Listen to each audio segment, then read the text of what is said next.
Hello दोस्तों, आप सभी दोस्तों को अपना ऑफिशियल यूट्यूब चैनल में स्वागत करता हूं। तो आज हम लोग देखने वाले हैं 11 सितंबर के जो साइंस जनरल साइंस का आरआरबी एनटीपीसी और ग्रुप डी का सीरीज चल रहा है 3000 प्लस का सीरीज 3000 प्लस का, उसका आज पार्ट 3 है। और इससे पहले यदि आप पार्ट 1 और पार्ट 2 को नहीं देखे हैं तो नीचे डिस्क्रिप्शन में लिंक है, आप देख सकते हैं। तो चलिए बिना वक्त गवाएं शुरुआत करते हैं सेशन को। इससे पहले यदि आप चैनल पर नए विजिट किए हैं तो सब्सक्राइब करने के बाद नोटिफिकेशन के बेल को दबा दीजिए, ताकि मेरा हर एक प्रकार की नई वीडियो को नोटिफिकेशन आपको समय पर मिलते रहे। और संपूर्ण पीडीएफ के लिए आप टेलीग्राम चैनल ज्वाइन कर सकते हैं। टेलीग्राम चैनल का नाम है मैथ्स बाय चेतन सर। वहाँ से आपको संपूर्ण वीडियो का पीडीएफ एक साथ प्राप्त हो जाएंगे। यदि वीडियो पसंद आए और आपके लिए कुछ हेल्पफुल हो तो लाइक करके शेयर करना मत भूलिए। सेशन को शुरुआत करते हैं। ये रहा पहला क्वेश्चन आपकी स्क्रीन पर। क्या कहता है देखिए ज़रा, रसायन विज्ञान का सर्वप्रथम विकास किस देश में हुआ है यह माना जाता है। रसायन विज्ञान का सर्वप्रथम विकास किस देश में हुआ है। तो आपका 4 ऑप्शन दिया गया है, फटाफट कमेंट कीजिए। सही जवाब होगा आपका ऑप्शन नंबर 4, मिस्र में। तो मिस्र में रसायन विज्ञान का सर्वप्रथम विकास हुआ था। और किसके द्वारा, तो आधुनिक है। देखिए यहाँ पर आधुनिक जनक जो है रसायन विज्ञान का, तो वो है लेवोजिए। ठीक है, चलिए नेक्स्ट क्वेश्चन की मूव करते हैं फटाफट। क्वेश्चन नंबर 2, आधुनिक रसायन विज्ञान का जन्मदाता किसे माना जाता है। तो अभी हम लोग डिस्कस कर लिए आधुनिक रसायन विज्ञान का जन्मदाता कौन है। ऑप्शन नंबर 3 आपका लेवाइसिए। नेक्स्ट क्वेश्चन, धोने के सोडा का रासायनिक सूत्र क्या है। धोने के सोडा का रासायनिक सूत्र क्या है। तो आपका सही जवाब क्या होगा Na2CO3 10H2O। ऑप्शन नंबर 4 आपका करेक्ट जवाब होगा। और इसका यदि रासायनिक नाम के बारे में देखा जाए तो इसका रासायनिक नाम है सोडियम कार्बोनेट। क्या है, सोडियम कार्बोनेट। ठीक है। और इसके अलावा यदि खाने वाला सोडा का बात किया जाए तो खाने वाला सोडा या मीठा सोडा जिसको कहा जाता है, उसका रासायनिक नाम होता है सोडियम बाइकार्बोनेट। Sodium bicarbonate. ठीक है, तो दोनों में कंफ्यूज नहीं होना है। और इसका सूत्र होता है सोडियम बाइकार्बोनेट का NaHCO3। NaHCO3। इसके अलावा देखिए बुझा हुआ चूना। ठीक है, बुझा हुआ चूना जो है उसका रासायनिक सूत्र क्या है, CaOH2 इसका रासायनिक सूत्र है। ठीक है, और इसका रासायनिक नाम क्या है, तो कैल्शियम हाइड्रोक्साइड। क्या है, कैल्शियम हाइड्रोक्साइड। इसके अलावा बिना बुझा हुआ चूना का रासायनिक सूत्र आपका CaO और इसका रासायनिक नाम है कैल्शियम ऑक्साइड। तो चारों में आपको कंफ्यूज नहीं होना है। ठीक है, एग्जाम में यदि आ जाए तो आप टिक मार के आ जाएंगे। ठीक, चलिए नेक्स्ट क्वेश्चन ये रहा, प्लास्टर ऑफ पेरिस का रासायनिक सूत्र क्या है। तो प्लास्टर ऑफ पेरिस का रासायनिक सूत्र 2CaSO4H2O। 2CaSO4H2O अर्थात ऑप्शन नंबर 2 आपका करेक्ट जवाब होगा। और इसके अलावा इसको जाना जाता है और भी एक नाम है इसका CaSO4 तो दोनों में से जो भी ऑप्शन में दिया रहा है उसी को आप क्लिक करना है आपको। और एक बात, इसका उपयोग के बारे में देखा जाए तो प्लास्टर ऑफ पेरिस का जो उपयोग होता है, किन किन क्षेत्रों में इसका उपयोग किया जाता है। तो देखिए खिलौना बनाने के लिए और मनुष्य के हड्डियों को मनुष्य का हड्डी जो टूटा हुआ रहता है उसको जॉइंट करने के लिए इसका प्रयोग किया जाता है। इसके बाद जो सजावटी सामान होता है उन सजावटी सामान को भी बनाने के लिए इस प्लास्टर ऑफ पेरिस का उपयोग किया जाता है। आई होप सभी को समझ में आया होगा। चलिए नेक्स्ट क्वेश्चन को मूव करते हैं। ये है नेक्स्ट क्वेश्चन, निम्नलिखित में से कौन सा पदार्थ साबुन बनाने के लिए प्रयुक्त होता है। कौन सा पदार्थ जो है साबुन बनाने के लिए प्रयुक्त होता है। आपका सही जवाब क्या होगा बताइए फटाफट। तो वनस्पति तेल, ऑप्शन नंबर 1 आपका करेक्ट जवाब होगा। वनस्पति तेल को साबुन बनाने के लिए प्रयुक्त किया जाता है। ठीक है, तो ऑप्शन नंबर 1 आपका करेक्ट जवाब होगा। चलिए नेक्स्ट क्वेश्चन, एल्काइन का सामान्य सूत्र क्या है? एल्काइन का सामान्य सूत्र क्या है? तो आपका जवाब होगा CnH2n-2, CnH2n-2, अर्थात ऑप्शन नंबर 3 आपका करेक्ट जवाब होना चाहिए। एल्काइन का सामान्य सूत्र होता है CnH2n-2। और यदि एल्केन का देखा जाए तो एल्केन का आपका होगा CnH2n+2, ऑप्शन नंबर 2 का बात कर रहे हैं। CnH2n+2 क्या है? तो एल्केन है, एल्केन। ठीक है, और एक बात, एल्किन, एल्किन को भी आपको याद रखना है। देखिए एल्किन का मतलब होता है CnH2n, ऑप्शन नंबर 1 जो है ये है आपका एल्केन। ठीक है, एल्किन, और एल्केन है आपका CnH2n+2, ऑप्शन नंबर 2, और थर्ड आपका सही जवाब होगा इस क्वेश्चन का एल्काइन का। ठीक है, आई होप सभी को समझ में आया होगा। तीनों में आप लोगों को कन्फ्यूज हो सकता है, इसलिए मैंने इन सभी को आपसे शेयर कर दिया। चलिए नेक्स्ट क्वेश्चन को मूव करते हैं। ये रहा नेक्स्ट क्वेश्चन, क्वेश्चन नंबर 7, निम्न में से कौन सामान्य ताप पर द्रव बन जाता है? बहुत अच्छा क्वेश्चन मान सकते हैं आप, इसे VVI भी कर सकते हैं। निम्न में से कौन सामान्य ताप पर द्रव बन जाता है? तो आपका सही जवाब क्या होगा बताइए। ऑप्शन नंबर 2 पारा। ठीक है, पारा जो है सामान्य ताप पर द्रव अवस्था में हो जाती है। और पारा का उपयोग कहाँ होता है? तो आप देखेंगे थर्मामीटर, जो टेम्परेचर जो हमारे शरीर का मापा जाता है, उसी टेम्परेचर में पारा का उपयोग होता है। ठीक है, चलिए ऑप्शन नंबर 2 आपका करेक्ट जवाब हो गया। Next question, question number 8, hydrogen की खोजकर्ता कौन है? हाइड्रोजन की खोजकर्ता कौन है? तो आपके सवाल का जवाब होगा हेनरी कैवेंडिश, ऑप्शन नंबर ए, हेनरी कैवेंडिश है हाइड्रोजन की खोजकर्ता। ठीक है, यहाँ पर देखिए हाइड्रोजन बम की बात नहीं कर रहे हम, हाइड्रोजन गैस है। ध्यान रहे कि हाइड्रोजन गैस का खोज किसने किया था? तो कैवेंडिश, हेनरी कैवेंडिश। कब किया था? तो 1766 ईस्वी को। इसे भी आप नोट करके रखेंगे, कब किया गया था हाइड्रोजन का खोज कैवेंडिश के द्वारा? 1766 ईस्वी को। ठीक है, और इसका नामकरण किसने दिया? इसे भी एग्जाम में पूछा जा सकता है, नामकरण किसने किया हाइड्रोजन का?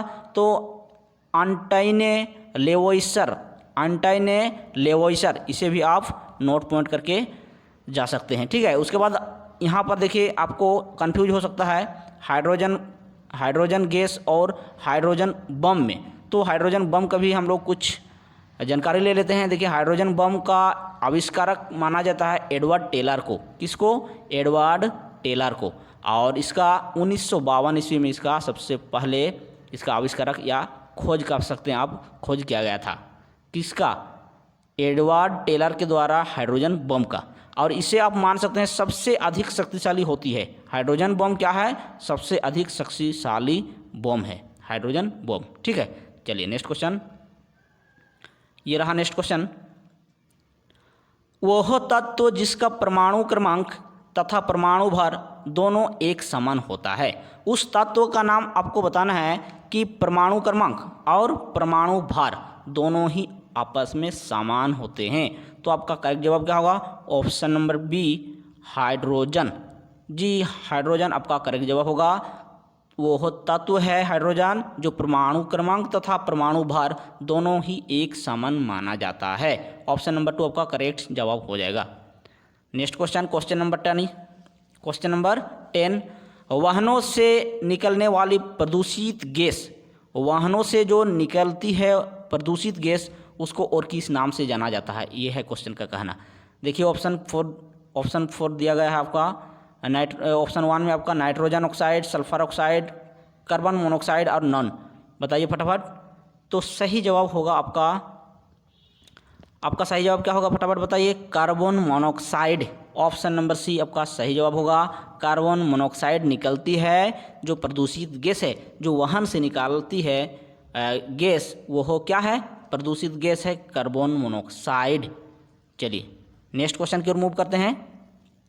ये रहा नेक्स्ट क्वेश्चन, प्रकाश संश्लेषण में पौधा द्वारा निम्न में से कौन सा गैस का उपयोग होता है? प्रकाश संश्लेषण में पौधा द्वारा निम्न में से कौन सा गैस का उपयोग होता है, आपका क्वेश्चन का कहना है। तो सही जवाब क्या होगा बताइए? आपका सही जवाब हो जाएगा option number C, carbon dioxide. जी हाँ, कार्बन डाइऑक्साइड जो है प्रकाश संश्लेषण में पौधा द्वारा यह गैस का उपयोग होता है। क्या है? Carbon dioxide. ठीक है, इसके बारे में थोड़ा सा चर्चा कर लेते हैं, ज़्यादा समय हम नहीं लेंगे। पौधा जो है अपना भोजन सूर्य के प्रकाश के संश्लेषण के द्वारा तैयार करता है, ये बात तो आपको सभी को पता होगा। और प्रकाश संश्लेषण का मुख्य वर्णक जो है, प्रकाश संश्लेषण का मुख्य वर्णक जो है वो है पर्णहारित। क्या है? पर्णहारित और हरित लवक। पर्णहारित और हरित लवक और क्लोरोफिल भी आप कह सकते हैं, क्लोरोफिल भी इसको कहा जाता है। ठीक है, तो आई होप सभी को अच्छा से समझ में आया होगा। इसको आप नोट पॉइंट करके रखिएगा, क्योंकि इससे क्वेश्चन जो है ज़रूर बनता है। एग्जामिनर इसी से क्वेश्चन अगर बायोलॉजी से सेट करें या साइंस से किसी भी कोई भी टॉपिक से आप इसे वीवीआई मान सकते हैं। ठीक है, चलिए नेक्स्ट क्वेश्चन। वियर अर्थात जो है अल्कोहल, हम लोग जो सामान्य भाषा में कहते हैं, वियर अल्कोहल को भंडारित करते समय कौन सा गैस जो है मिलाया जाता है? वेरी क्वेश्चन, वेरी इंपॉर्टेंट है। जो अल्कोहल है वो भंडारित करते समय किस गैस को मिलाया जाता है? जी हाँ, किस गैस को मिलाया जाता है? तो आपका करेक्ट जवाब होगा carbon dioxide. Carbon dioxide option number C आपका करेक्ट जवाब हो जाएगा। कार्बन डाइऑक्साइड को वीआर को निर्माण करने के समय उसको मिश्रित किया जाता है। ठीक है, चलिए next question, question number 13। Nitrogen की खोज किसके द्वारा किया गया है? नाइट्रोजन की खोज किसके द्वारा किया गया है, आपका क्वेश्चन है। तो सही जवाब क्या होगा बताइए? Rutherford. Option number A, sorry option number B है, यहाँ मिस्टेक हो गया है। ऑप्शन नंबर बी, रदरफोर्ड के द्वारा नाइट्रोजन की खोज की गई है। कब किया गया है? तो इसे भी आप नोट पॉइंट करके रखिएगा। 1773 ईस्वी को इसको खोज किया गया है रदरफोर्ड के द्वारा, नाइट्रोजन को। ठीक है, और हमारा वायुमंडल में नाइट्रोजन कितना पाया जाता है? तो आप कहेंगे 78% मौजूद होती है वायुमंडल में, 78% नाइट्रोजन। ठीक है, इसके अलावा देखिए आपको कंफ्यूज हो सकता है नाइट्रोजन और प्रोटॉन और न्यूटन। तो नाइट्रोजन का आपका क्लियर हो गया। अब हम लोग यहाँ से डिस्कस कर लेते हैं न्यूटन के बारे में। न्यूटन का खोज किसके द्वारा किया गया है? तो जेम्स चैडविक। न्यूटन का खोज किसके द्वारा? जेम्स चैडविक 1932 ईस्वी को। कब? 1932 ईस्वी को। न्यूटन, जेम्स चैडविक 1932 ईस्वी को। ठीक है, इसके अलावा देखिए प्रोटॉन में भी आपको कंफ्यूज हो सकता है। तो प्रोटॉन का खोज किया गया था जेम्स चैडविक नहीं, गोल्डस्टीन। प्रोटॉन का खोज किसके द्वारा? गोल्डस्टीन 1886 ईस्वी को। ठीक है, आई होप आपका डाउट क्लियर हो गया होगा। देखिए नाइट्रोजन रदरफोर्ड, ठीक, 1773 को, और न्यूटन जो है आपका जेम्स चैडविक 1932 में, अब प्रोटॉन जो है गोल्डस्टीन 1886 ईस्वी में। ठीक है, चलिए नेक्स्ट क्वेश्चन ये रहा। आकाश में बिजली चमकने पर कौन सा गैस उत्पन्न होती है? तो आकाश में जब बिजली चमकती है उस समय कौन सा गैस का उत्पन्न होता है? तो आपका सही जवाब होगा नाइट्रोजन ऑक्साइड। नाइट्रोजन ऑक्साइड अर्थात ऑप्शन नंबर ए हो जाएगा आपका करेक्ट जवाब। नेक्स्ट क्वेश्चन की ओर मूव करते हैं। यह है नेक्स्ट क्वेश्चन। मानव शरीर में सबसे अधिक मात्रा में कौन सा तत्व पाया जाता है? हमारा जो मानव बॉडी है, तो हमारे शरीर में कौन सा तत्व जो है सबसे अधिक मात्रा में उपलब्ध होता है या पाया जाता है? आपका सही जवाब हो जाएगा ऑक्सीजन। ऑप्शन नंबर सी आपका करेक्ट जवाब होगा। तो हमारा जो मानव शरीर है, हमारा मानव शरीर में सबसे अधिक मात्रा में जो तत्व मौजूद है वो है ऑक्सीजन। तो आप देख सकते हैं यहाँ पर ऑक्सीजन है ऑप्शन नंबर सी में। इसके बारे में थोड़ा सा देख लेते हैं। देखिए 96% से लेकर 99% तक जो है ऑक्सीजन मौजूद रहता है हमारे मानव शरीर में, और 96% से यदि कम हो जाए तब हम उसको कहेंगे क्या? हाइपोऑक्सिया एक बीमारी का नाम आप सुने होंगे ज़रूर। हाइपोऑक्सिया बीमारी हो जाती है जब 96% से घट के जीरो तक आ जाती है, मतलब 96 डिग्री से 96% से जब कम हो जाता है तब हम कह सकते हैं कि जो है वो क्या है, एक बीमारी का रूप का धारण ले लेता है।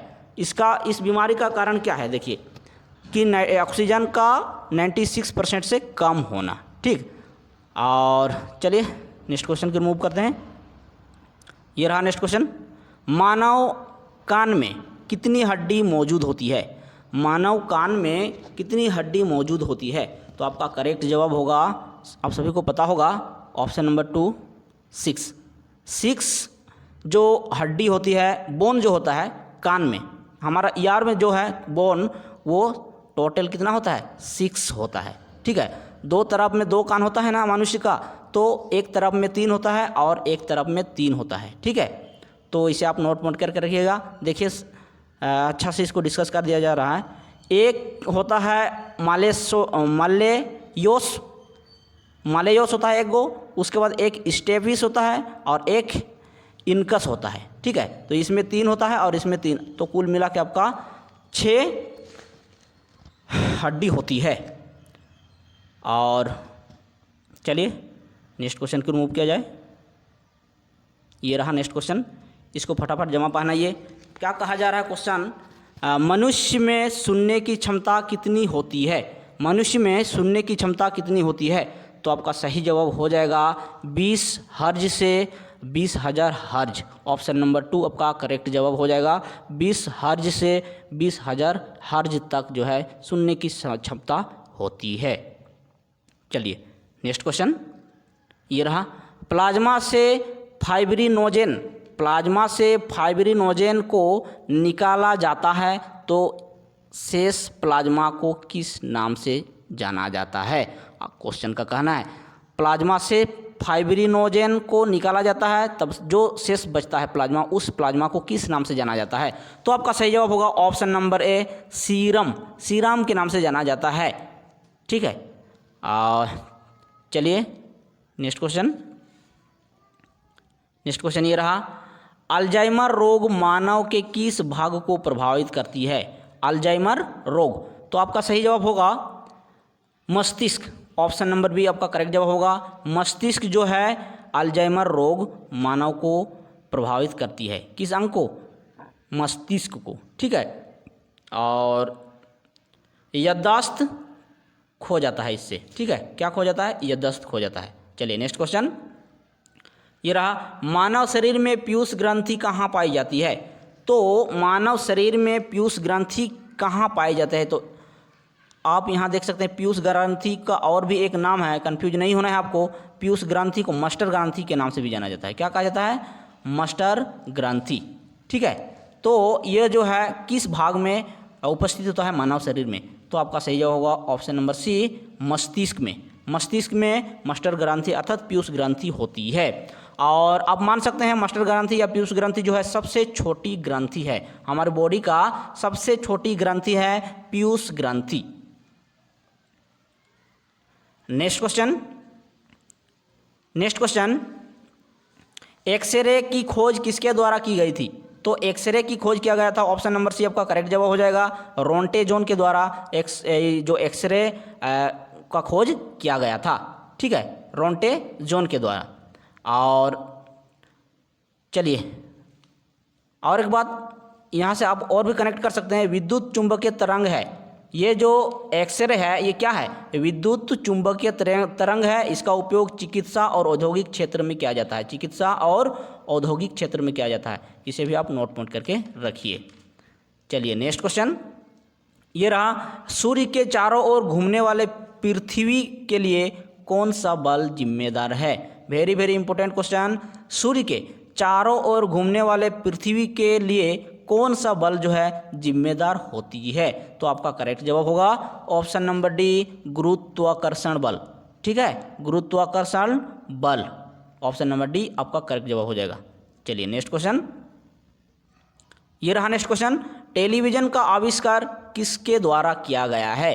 तो टेलीविजन का आविष्कार आपका सही जवाब हो जाएगा ऑप्शन नंबर सी, J.L. ब्याड। यहाँ पर मिस्टेक हुआ है, इग्नोर कर दीजिएगा। J.L. ब्याड के द्वारा टेलीविज़न का आविष्कार किया गया है। कब किया गया है? तो 1925 ईस्वी को। ठीक है, 1925 ईस्वी को टेलीविज़न का आविष्कार किया गया है जे.एल. ब्याड के द्वारा। ठीक, चलिए नेक्स्ट क्वेश्चन ये रहा, मानव शरीर में सामान्य ताप कितना होता है? तो मानव शरीर में सामान्य ताप आपका देखा जाए तो यहाँ पर थोड़ा मिस्टेक हुआ है, इसको आप इग्नोर कर सकते हैं। 37 डिग्री सेल्सियस, 37 डिग्री सेल्सियस यदि सेल्सियस से आप देखते हैं और फ़ारेनहाइट से यदि देखेंगे तो 98.6 डिग्री फ़ारेनहाइट। तो आपका यदि सेल्सियस में ऑप्शन में दिया जाए तो आपका 37 डिग्री सेल्सियस होगा और फ़ारेनहाइट के रूप में दिया जाए तो 98.6 फ़ारेनहाइट आपका जवाब होगा। मानव शरीर में सामान्य ताप होता है। ठीक है, आई होप समझ में आया होगा। चलिए नेक्स्ट क्वेश्चन को रिमूव करते हैं। ये रहा क्वेश्चन नंबर 25, मानव मस्तिष्क कितने ग्राम का होता है? तो मानव मस्तिष्क कितना ग्राम का होता है? तो आपका करेक्ट जवाब होगा ऑप्शन नंबर ए, 1350 ग्राम का होता है मानव मस्तिष्क। ठीक है, ऑप्शन नंबर ए। चलिए नेक्स्ट क्वेश्चन ये रहा, मानव मस्तिष्क का सबसे बड़ा भाग क्या है? तो मानव मस्तिष्क का सबसे बड़ा भाग है आपका ऑप्शन नंबर ए, प्रमस्तिष्क। ठीक है, प्रमस्तिष्क जो है मानव मस्तिष्क का सबसे बड़ा भाग है। आपको बता दें कि मस्तिष्क में 3 भाग बटा हुआ है। मस्तिष्क जो है 3 भागों में बटा गया है, जो आपका मध्य मस्तिष्क, उसके बाद अनुमस्तिष्क और थर्ड में है आपका प्रमस्तिष्क। मध्य मस्तिष्क, अनुमस्तिष्क और प्रमस्तिष्क। ठीक है, चलिए नेक्स्ट क्वेश्चन, शरीर का सबसे छोटी ग्रंथि का नाम क्या है? आपको बताना होगा। तो शरीर का सबसे छोटी ग्रंथि जो है, सबसे छोटी ग्रंथि जो है आपका कहलाएगा पीयूष ग्रंथि। ऑप्शन नंबर सी, पीयूष ग्रंथि, जिसे हम लोग क्या कहते हैं? मस्टर ग्रंथि के नाम से भी कहते हैं। अभी हम लोग डिस्कस किए थे मस्टर ग्रंथि, पीयूष ग्रंथि जो हमारे शरीर का है वो सबसे छोटा ग्रंथि है। ठीक है, चलिए नेक्स्ट क्वेश्चन ये रहा, मानव रक्त का पीएच मान कितना होता है?